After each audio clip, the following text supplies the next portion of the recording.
하겠습니다. 오늘 잠들기 전 묵상 한 구절은요. 로마서 11장입니다. 로마서 11장 11절부터 24절까지인데 이세한 전사님 들어오셨네요.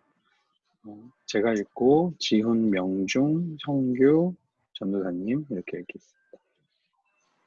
그러면 내가 묻겠습니다. 그들이 완전히 쓰러져 내버려야 할 정도로 넘어진 것입니까? 결코 그럴 수 없습니다. 도리어 그들의 넘어짐으로 구원이 이방 사람에게 이르러 이스라엘이 시기하게 하려는 것입니다. 그들의 넘어짐이 세상의 부요함이 되고 그들의 실패가 이방 사람의 부요함이 됐다면 그들의 충만함은 얼마나 더 큰 부요함을 가져오겠습니까? 이제 내가 이방 사람인 여러분에게 말합니다. 내가 이방 사람의 사도인 만큼 나는 내 직분을 영광스럽게 여깁니다. 이는 내가 어떻게든 내 동족에게 시기심을 일으켜 그들 가운데 다만 얼마라도 구원을 받게 하려는 것입니다. 하나님께서 그들을 버리신 것이 세상의 화목이 됐다면 하나님께서 그들을 받아들이시는 것은 죽은 사람 가운데서 살아나는 것이 아니고 무엇이겠습니까? 첫 열매로 바치는 반죽 덩어리가 거룩하면 반죽 전체 덩어리도 그러하고 뿌리가 거룩하면 가지도 그러합니다. 그런데 가지들 가운데 몇 개가 부러졌는데 돌올리브 나무인 그대가 그들 가운데 접붙임을 받아 참올리브 나무 뿌리에 자연분을 함께 나눠 받은 사람이 됐으니 그 가지들을 향해 자랑하지 마십시오. 자랑한다 할지라도 그대가 뿌리를 지탱하는 것이 아니라 뿌리가 그대를 지탱한다는 사실을 명심하십시오. 그러면 그대는 가지들이 부러진 것은 나로 접붙임을 받게 하기 위한 것이었다 라고 말할 것입니다. 그렇습니다. 그들은 믿지 않음으로 부러졌고 당신은 믿음으로 서 있습니다. 마음의 교만을 품지 말고 오히려 두려워하십시오. 하나님께서 원가지들도 아끼지 않으셨으니 그대도 아끼지 않으실 것입니다. 그러므로 하나님의 인자하심과 준엄하심을 생각해 보십시오. 넘어진 사람들에게는 준엄하심이 있으나 만일 그대가 하나님의 인자하심 안에 머무르면 그분의 인자하심이 그대에게 있을 것입니다. 그렇지 않으면 그대 역시 잘려나갈 것입니다. 또한 그들의 불신앙이 머물지 않는다면 다시 접붙임을 받을 것입니다. 하나님께서는 그들을 다시 접붙일 수 있기 때문입니다. 그대가 본래 돌 올리브 나무에서 잘려나와 본성을 거슬러 참 올리브 나무의 접붙임을 받았다면 하물며 원가지들인 이 사람들이야 얼마나 더 쉽게 자기 올리브 나무의 접붙임을 받을 수 있겠습니까? 아멘. 감사합니다. 오늘도 바울이 이어서 그 이스라엘 백성들에게 이야기를 하고 있는데요. 이스라엘 백성들과 이방 사람들에게 이런 이야기를 하는 거죠. 하나님의 구원의 방법이 있는데 그게 뭐냐면 이스라엘 백성들은 완전히 내버려져야 할 정도로 그들은 이제 끝난 겁니까? 그들에게 먼저 복음이 전해졌는데 듣지 않고 믿지 않았잖아요. 그래서 그게 이제 이방인에게 갔잖아요. 그래서 이들은 이제 그럼 끝난 겁니까? 라고 이제 물어보는 거죠. 믿음의 법을 따르지 않은 이스라엘 백성들은 소망이 없습니까? 그랬더니 아니다. 그렇지 않다. 참 감사한 것이 그들이 넘어짐으로 인해서 구원이 이방 사람에게 이르게 됐다. 그래서 그걸 통해서 이스라엘의 불신앙으로 인해서 이방인에게 이르게 돼서 그걸 통해서 이스라엘이 다시 시기하게 하려는 것. 와, 쟤네가 먼저 이 구원을 받다니 이렇게 시기하게 하려는 것이 하나님의 이제 방법이다라는 거죠. 이스라엘이 시기하게 해서 구원을 사모하게 하려는 하나님의 방법이라는 거예요. 그래서 이스라엘 백성들의 넘어지는 것이 세상 사람들의 부요함이 되고 그들의 실패가 이방 사람의 부요함이 됐다면 그들의 충만함은 얼마나 더 큰 부요함을 가져오겠습니까? 이 사람들이 넘어진 것도 세상에 도움이 됐는데 이들이 안 넘어지고 하나님의 은혜 가운데 살고 있다면 그게 얼마나 진짜 이 세상에 좋은 도움을 줄 수 있겠습니까? 라는 거죠. 우리는 그리스도인들이 죄 지으면 인간이라 다 그럴 수 있어. 우린 다 죄인이지 이렇게 받아들이기도 하지만 그래서 하나님의 은혜를 발견하기도 하지만 그리스도인이 더 말씀대로 잘 살아가고 있을 때 세상이 더 부유해지는 건 맞는 말이죠. 넘어짐도 사용하시고 은혜의 충만함도 하나님은 사용하신다는 거예요. 하나님은 우리의 넘어짐도 충만함도 모두 사용하시는 분입니다. 그러면 이스라엘을 하나님이 어떻게 회복시키실 것인가? 이제 바울이 이방 사람인 여러분들에게, 이방인들에게, 로마 교회에 있는 사람들에게 이야기하는데요.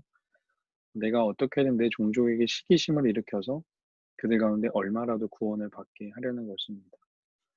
15절에 보니까 하나님께서 그들을 버리신 것이 세상의 화목이 됐다면 하나님께서 그들을 받아들이시는 것은 죽은 사람 가운데서 살아나는 것이 아니고 무엇이겠습니까? 하나님께서 그들을 버려서 이 세상의 회복의 화목이 왔다면 그들을 다시 받아들이시는 것, 그건 하나님이 하실 일이다. 그걸 통해서 더 이 세상에 하나님의 은혜를 보여주실 분이다. 하나님이 하신다는 이야기를 하죠.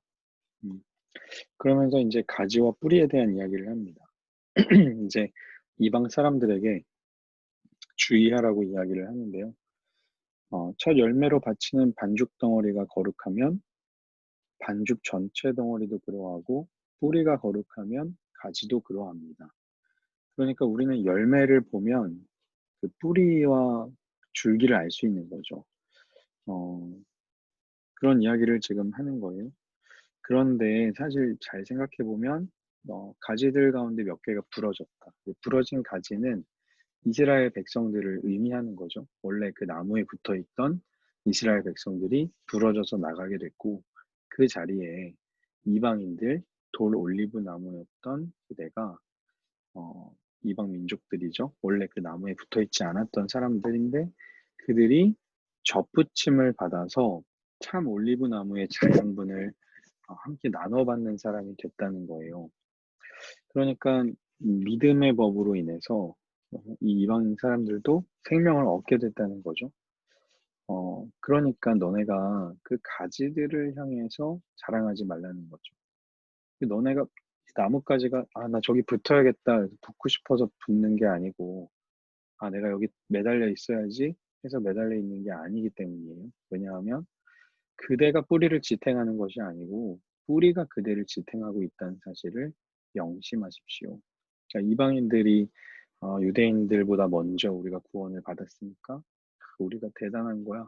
우리가 하나님을 붙들고 있는 거야 라고 생각하지만 그게 아니라는 거죠. 하나님이 붙들고 계시는 거예요. 어, 그래서 가지들이 부러진 것은 나로 접붙임을 받게 하기 위한 그러니까 원래 가지들이 부러진 것은 이방인들을 구원하시기 위한 거지 그들을 다 그냥 너네가 더 괜찮다 이래서 한 게 아니라는 이야기죠. 그래서 항상 주의해야 돼요.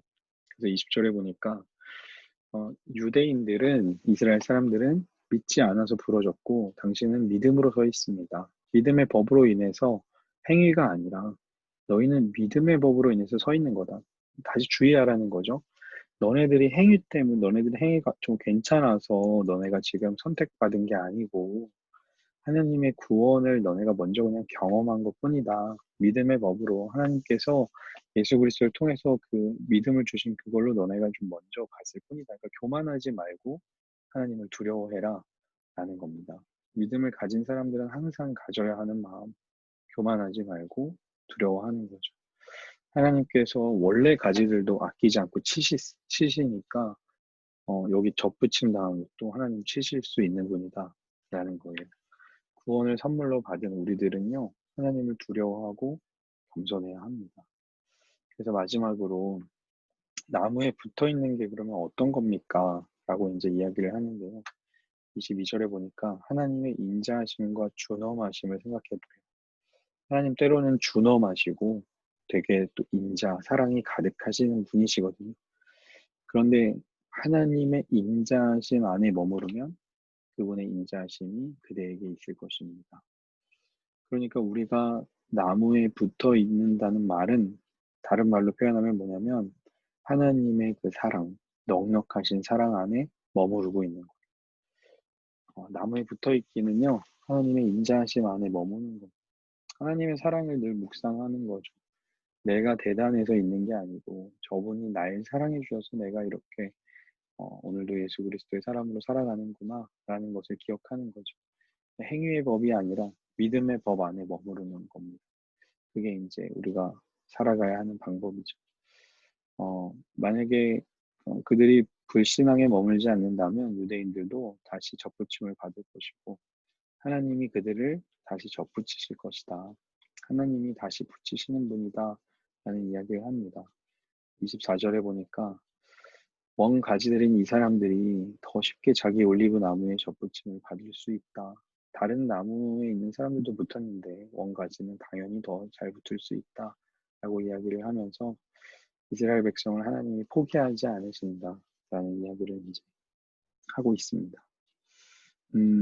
하나님의 인자하심 안에 머무르는 것이 그 안에 붙어 있는 거죠. 오늘까지는 좀 추상적인 이야기, 내일도 조금 원리적인 추상적인 이야기 하지만 이제 12장부터는 좀 더 현실적인 이야기들을 이제 하게 될 거예요. 오늘 말씀을 좀 정리해 보면요, 하나님은 이스라엘 백성들의 가지를 치셔서 그 다음에 이방 민족들을 먼저 구원하시고 그것을 이스라엘 사람들이 보면서 시기하게 만들어서 그들도 또 구원하시려는 이 하나님의 큰 그림 계획을 바울은 깨달았고 바울도 그런 방법으로 이스라엘을 하나님께서 회복시키실 거다라고 이제 이야기를 했죠. 그래서 우리는 가지고 하나님이 뿌립니다. 우리가 붙들고 있는 게 아니고요. 하나님께서 우리를 붙들고 있는 거죠. 이 말을 잘 기억해야 됩니다.